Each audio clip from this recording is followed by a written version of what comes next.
Hey cutie! Welcome back to my vlog. So as you can see, nandito nga kami sa may Trishland Resort. Before nga kami mag-swimming ay na nga nag-shower muna kami and then samahan nyo na kami dito magbabad sa swimming pool. Kasama ko pala tong dalawang pinsan ko and then yung tita ko. At dahil sa sobrang init, ayun na nga naisipan ko na lang na sumama sa kanila. At dahil nga wala din akong pasok today, ayun na nga naisipan ko na lang na sumama. Para makapag-relax naman ako dahil bukas ay na nga magde-demo kami and then stressful na naman. As you can see, sobrang nga kami nag-enjoy dito sa mga oras na to. Then ayun, sobrang init pa din kahit nasa swimming pool ka na. Huy! Bakit naman Lord? Sobrang init. So as you can see, sobra kaming nag-enjoy. Hindi naman halata. Pero sa araw na to at sa mga oras na to, sobra ako nag-enjoy kasi nga wala akong iniisip. Yung stress na iwan sa bahay. Pero ayun, napagka-uwi mo pa rin. Ayun na naman, may stress ka na naman. Buhay nga naman. So ayun nga mga cutie. Sobrang ganda dito guys. If malapit lang nga kayo dito sa may Trishland Resort at gusto nyo mag-chill and mag-relax at mag-enjoy, pumunta lang kayo dito. So ayun na nga maya-maya din, ililibot ko kayo dito sa resort na to. Medyo malawak nga tong resort na to kaya pwede lahat. Kahit ilang pa kayo, kasyang-kasya kayo dito sa resort na to. So para mapadali na tong video na to, ipa-fast forward ko na yung ibang video para yun madalian na lang, diba? So before natin ipa-fast forward, tignan na muna yung paligid, diba? Sobrang ganda. Kasing ganda mo. Huy! Humirit pa. So ayun nga, before nga tayo magpa-fast forward ulit, magpapakita muna ako sa'yo.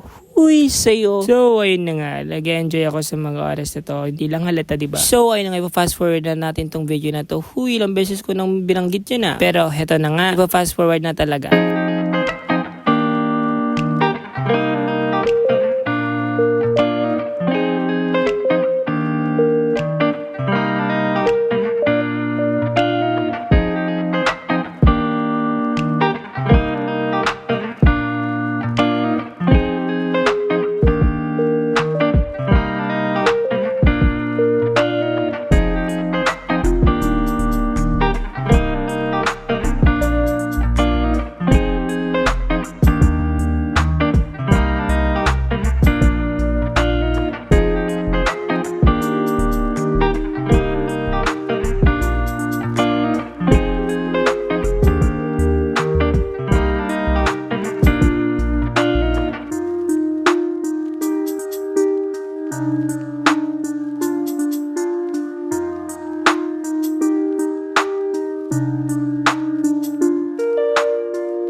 So, ayun nga, naglakad-lakad muna ako guys sa mga oras na to. Kasi nga medyo napagod na ako kakaswimming. Huy, napagod. So, ayun nga, naupo muna ako dito sa may swing para ayun magpakita ulit sa inyo para ipakita tong cuteness ko. Huy, cute.